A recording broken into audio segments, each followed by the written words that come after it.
বনি ইসরাইলের 3 জন লোক সফরে বের হলো। সফর করতে করতে করতে করতে বন্ধু রাত্র হয়ে গেল। রাত্র যখন হয়ে গেল তারা পাহাড়ের পদদেশে গুহার মধ্যে ঢুকলো। ঢোকার পরে হঠাৎ করে পাহাড়ের উপর থেকে বন্ধু বিশাল বড় একটা পাথর ধসে পড়লো। এটা এত বড় পাথর, হাদিস শরীফের মধ্যে এসেছে পৃথিবীর কারো কোনো ক্ষমতা নাই পাথরটা সরাইবার। এবার 3 জন লোক, কয়জন? 3 জন মনে মনে চিন্তা করতেছে, কি করব গো, এখন কি করব?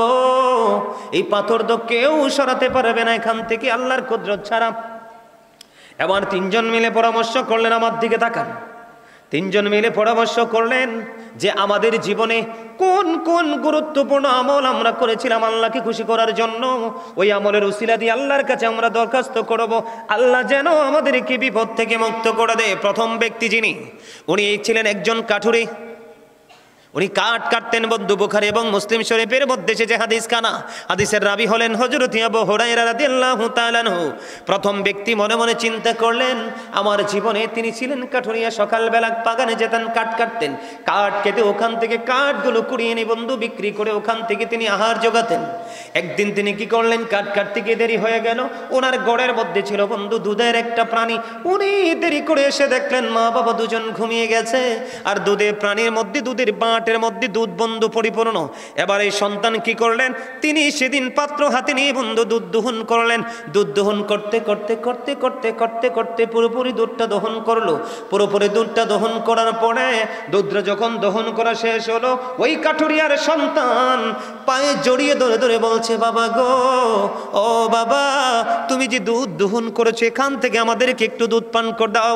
এবার ওই কাঠুরিয়া ডেকে ডেকে বললেন, সন্তান, তোমরা যদিও আমার উরুষের সন্তান, তোমরা কখনোই আমার মা বাবার চাইতে দামি নও। বারবার পায়ে জড়িয়ে ধরছে, বাবা গো, দুধ দাও না বাবা, একটু দুধ পান করবো, তুমি দেরি করে এসেছো। বাবা বললেন, না না, যতক্ষণ না পর্যন্ত আমি আমার মা বাবাকে দুধ খাওয়াতে না পারবো ততক্ষণ আমি তোমাদেরকে দুধ খাওয়াতে পারবো না। বন্ধু সন্তান অনুরোধ করলো, নয় বিনয় করলো। ওই কাঠুরিয়ার মন গলল না। বাবা মা যেই ঘরের মধ্যে শুইলেন, দরজার মধ্যে বন্ধু দুধের পাত্র হাতে নিয়ে দাঁড়িয়ে আছে।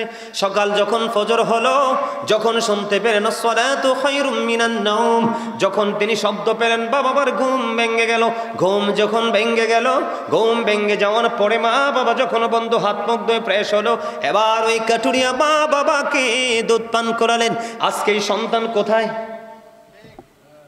পাহাড়ের ভিতরে। কোথায়? বন্ধু তোমরা জানো না, যেই সন্তানের মা নাই রে, যার বাবা নাই, পৃথিবীতে তার আপন বলতে কেহ নাই। এই সন্তানের মতো অসহায় দেখবেন সন্তান কখন খায়, কখন সন্তানের পোশাকটা কোথায় রাখা দরকার, প্রত্যেকটা বন্ধু আলাদা আলাদা ভাবে মা বাবা গুছিয়ে রাখে। পৃথিবীতে এমন গোছানো মানুষ আর একটাও নাই। মা বাবা যার নাই, তার মতো অসহায় কেউ নাই রে বন্ধু। এবার ওই সন্তানটা আজকে বিপদে পড়ে গেল। আল্লাহ রাব্বুল আলামিনকে ডাক দিয়ে বললেন, মনিব, মনিব, আমি তোমার কাছে একটা দরখাস্ত দেই গো মনিব, আজকে বড় বিপদে পড়েছি।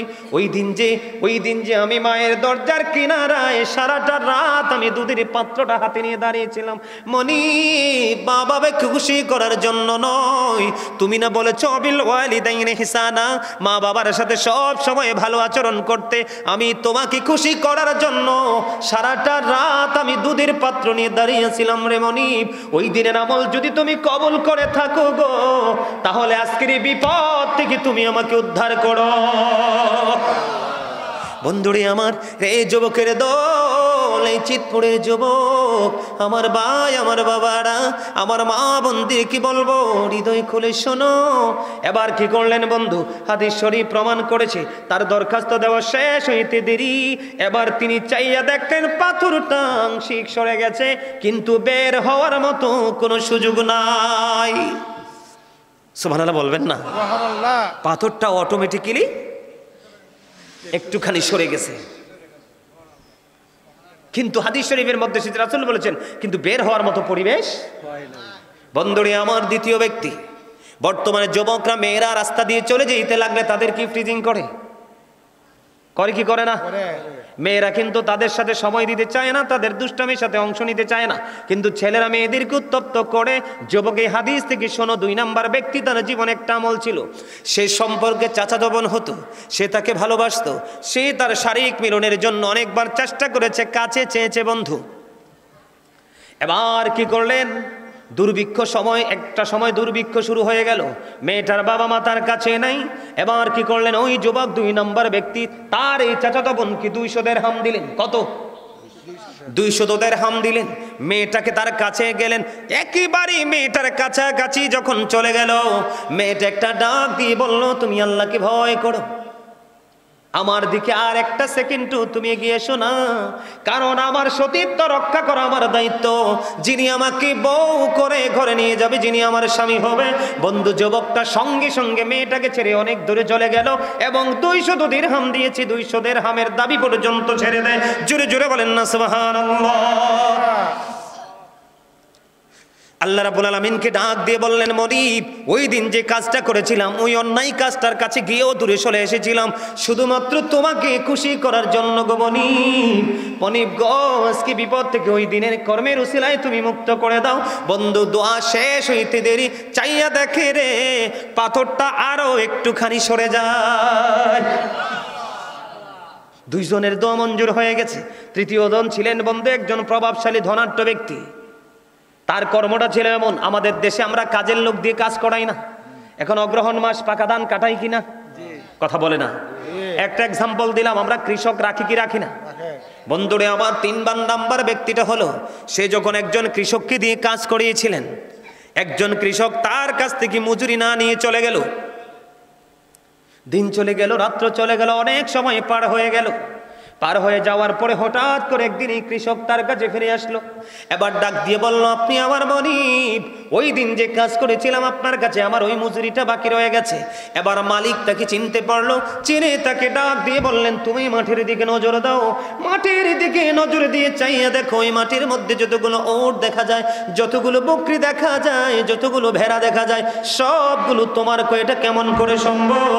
তিনি বলতেছেন, যেদিন তুমি আমার কাছে তোমার মজুরিটা রেখে গিয়েছিলে, সেদিন এটা আমি ইনভেস্ট করেছিলাম। তার প্রমাণ হলো, আপনি যখন একটা গরুর ছোট্ট বাচ্চা কিনবেন, পরিপূর্ণ হবে, যখন তাকে বন্ধু, তারপরে সে মা হবে, এরপরে আরেকটা হবে, আরেকটা হবে, এই করে করে আপনার ঘরটা কি হয়ে যায়? পরিপূর্ণ হয়ে যায়। তেমনি ভাবে ওই রাখালকে বলতেছেন, তুমি যেই দিন আমার কাছে মজুরিটা রেখে চলে গিয়েছিলে, সেই দিন আমি তোমার এই মজুরিটা ইনভেস্ট করেছিলাম। বাড়তে বাড়তে বাড়তে বাড়তে বাড়তে বাড়তে আজকে মাঠটা ফিল আপ হয়ে গেছে। তার মানে সবগুলো তোমার, এখানে আমার কোনো বিন্দু পরিমাণ হক নেই। ওই 3য় ব্যক্তি আল্লাহ রাব্বুল আলামিনকে ডাক দিয়ে বললেন, এই পাহাড়ের গুহার ভিতর থেকে, মনিব, সেই দিন যে ওই শ্রমিকের মজুরিটা আমি 100% পরিপূর্ণভাবে তাকে ফিরিয়ে দিয়েছিলাম, এটা একমাত্র তোমাকে রাজি করার জন্য, খুশি করার জন্য। ওই দিনে ওই আমল যদি তুমি পছন্দ করে থাকো, তাহলে আজকে আমাকে বিপদ থেকে তুমি উদ্ধার করো। বন্ধুরে, দোয়া শেষ হইতে দেরি রে, পাথরটা পুরোপুরি দরজা থেকে সরে যায়।